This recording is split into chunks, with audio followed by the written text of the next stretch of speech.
Hi, this is Katie and my channel is View from the Middle. So I wanted to read something out of the book, The Law.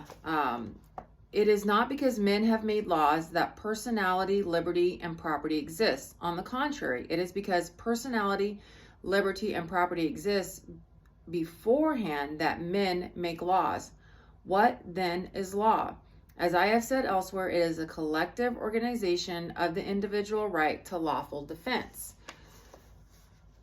As the force of an individual cannot lawfully touch the person, the liberty, or the property of another individual. For the same reason, the common force cannot lawfully be used to destroy the person, the liberty, the property of individuals or of classes. So the law was basically the law, the government, all of that was really created for the people to basically just ensure. I look at it as like your bubble, your personal space. You know, when you tell your kids, like, make sure people respect your bubble, make sure you're respecting other people's bubbles. To me, it's like that's kind of the foundation of how government and like all that stuff came to be, right? It was more about just having, respect for one another, and then making sure that if we needed laws to enforce the different boundaries and stuff like that, that's where it originally came from. So I had asked ChatGPT, what is the purpose of government, right? So this is something that's more modern technology, and it takes a bunch of information, and this is what the general synopsis that it gave me, which kind of reiterates the whole point of what it's saying in the law. The purpose of government is to serve the public interest by preserving order, protecting individual rights and liberties, and promoting the general welfare of its citizens. So the next question that I was kind of like curious about. So what would be the difference then, like in my opinion, because I feel like there's a huge blurred line between big business and government, right? I kind of, at the point that I'm at in life, sitting in like the middle low class, is like you start to realize like they're kind of one and the same, or at least that's how I see it. So I wanted to know what the difference was.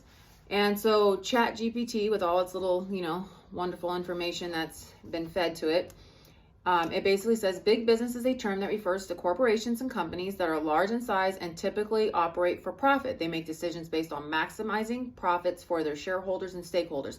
So big business is about maximizing the profits, right? On the other hand, government refers to the institutions and structures responsible for making and enforcing laws and regulations with a particular territory. Governments exist to serve the public interest and make decisions based on what is best for the people they represent. So one other thing that I asked ChatGPT was, I was curious about, you talk about financial contributions and stuff like that going to government, and you have lobbyists and all this stuff, and there's set salaries that government officials receive, but then there's a lot of additional money that filters in.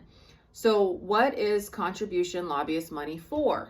Was the question I asked. Lobbyist money is financial contributions made by individuals, organizations, and corporations to influence public policy and legislation.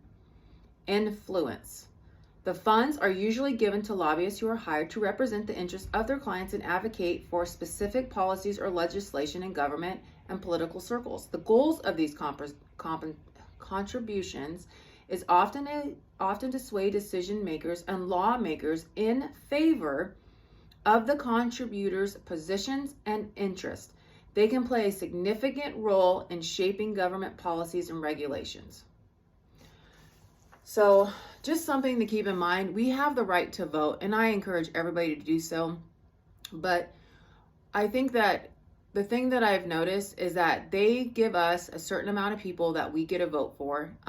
There's a lot more people than what you see that is on the ballot that ran for those positions. But again, they were not supported by heavy financial backing. And that financial backing comes with obligations. And the biggest thing is like, none of this to me is even negative. It's just clarity. And it's all stuff that you kind of know, but you don't pay a lot of attention to because you're like in the rat race, and like you have your own day of like getting up, like trying to get ready, you're exhausted, whether you have kids, you don't have kids, struggling to pay the bills, working hard, dealing with maybe a speeding ticket here, getting pulled over for this bill, leak in the roof. I mean, on and on and on. If you get an injury, dealing with L&I at work or FMLA, if you have a personal surgery. I mean, and that doesn't include like if you're not taking care of a sick family member. I mean, it's just on and on and on, like being an American and really anywhere in the world. Everybody's got their own struggles. But, education is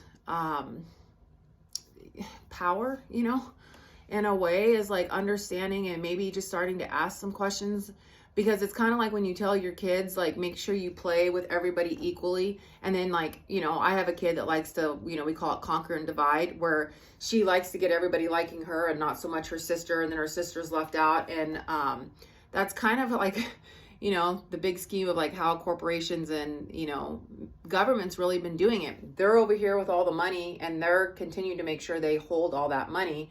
Well, we're like chasing life. And at some point we really have to start asking questions and start changing kind of how we think and how we do things.